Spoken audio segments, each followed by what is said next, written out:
Kemudian saya tanya lagi kepada UNHCR, berarti fungsi kartu itu sebagai apa? Oh, itu hanya alat identifikasi saja. Saya kejar, apakah dengan kartu itu mereka bebas kemana-mana? Kan gitu. Mereka tidak bisa jawab.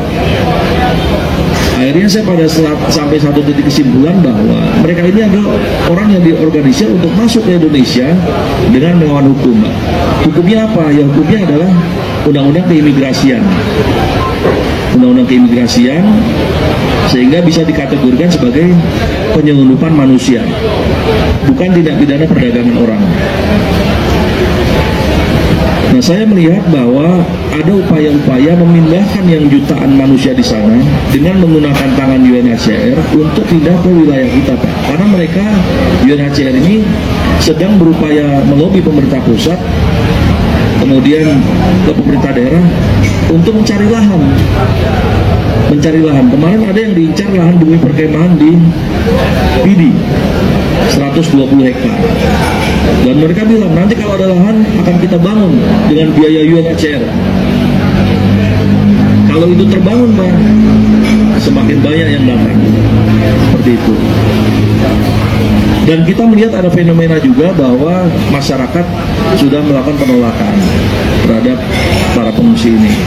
Nah, dari hasil audiensi UNHCR yang ke kantor kami minggu lalu, kepala representatifnya, dia menyatakan, meminta saya untuk berkoordinasi dengan Pak Gubernur, mendorong supaya pemerintah daerah menyiapkan lahan.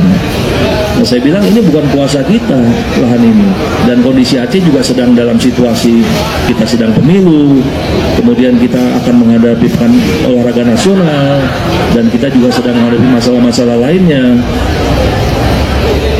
Dan dia seolah tidak mau tahu gitu Pak dari UNHCR. Jadi tetap mereka berupaya bagaimana caranya agar kita menyiapkan lahan dan sebagainya. Kemudian juga saya kejar bahwa UNHCR ini kerjanya berdasarkan apa? Apakah ada sumbangan dari negara donor?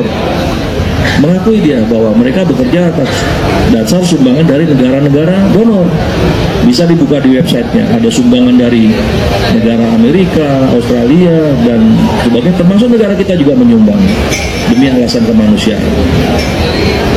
Ada satu ucapan dari staf UNHCR yang membuat perasaan saya agak tersinggung, karena waktu itu dia mengucapkan bahwa waktu itu, mengapa Indonesia yang penduduknya 260 juta tidak mau menerima yang 1.600? Waktu itu ngomong begitu dia.